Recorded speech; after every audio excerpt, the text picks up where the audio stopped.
नमस्कार, मैं हूं अनुपम लाड़ और आप देख रहे हैं इंदौर न्यूज।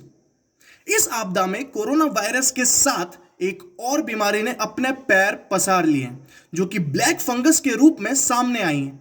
इंदौर में भी कोरोना से ठीक होने के बाद ब्लैक फंगस के मामले सामने आ रहे हैं। यह फंगस इतना घातक साबित हुआ है कि इसने शहर के मालवा मिल क्षेत्र में रहने वाले देवेंद्र बेथेड़ा, जो कि पंजाब नेशनल बैंक में चतुर्थ श्रेणी कर्मचारी हैं, उन्हें अपनी चपेट में ले लिया। महज 5 दिनों में ही उनकी एक आंख की रोशनी चली गई और यह खतरा अब उनकी दूसरी आंख पर भी मंडराने लगा है। पिछले साल इस तरह के इक्का दुक्का केस आते थे, लेकिन अब यह संख्या बढ़ गई है। इंदौर में अब रोज 4 से 5 केस सामने आ रहे हैं।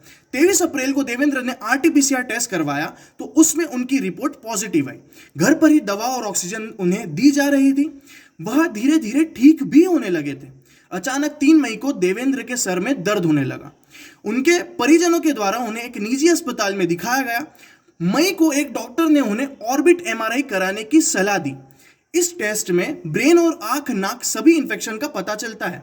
जब टेस्ट करवाया तो उनके ब्रेन बिल्कुल नॉर्मल आया, लेकिन आंखों में इंफेक्शन पाया गया। इसके बाद डॉक्टरों ने सलाह दी कि नाक के इंफेक्शन के लिए सीटी स्कैन भी कराना जरूरी है, जहां सीटी स्कैन में यह दिखाई दिया कि उनकी नाक में ब्लैक फंगस ने अपना डेरा जमा लिया है और इन 5 दिनों में उनकी एक आंख की रोशनी चली गई और दूसरी पर खतरा बढ़ गया है। इलाज के दौरान डॉक्टर ने उन्हें कैस्पोकॉन इंजेक्शन लगाने की सलाह दी। यह इंजेक्शन 50 ग्राम में आते हैं और इसकी एमआरपी 4100 रुपए है, जो कि बाजारों में 2900 रुपए के होलसेल रेट में मिल जाता है।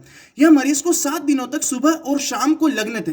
तमाम मुश्किलों के बाद इंजेक्शन तो मिले, पर इसका असर देवेंद्र पर नहीं हुआ और उनकी तबीयत लगातार बिगड़ती गई।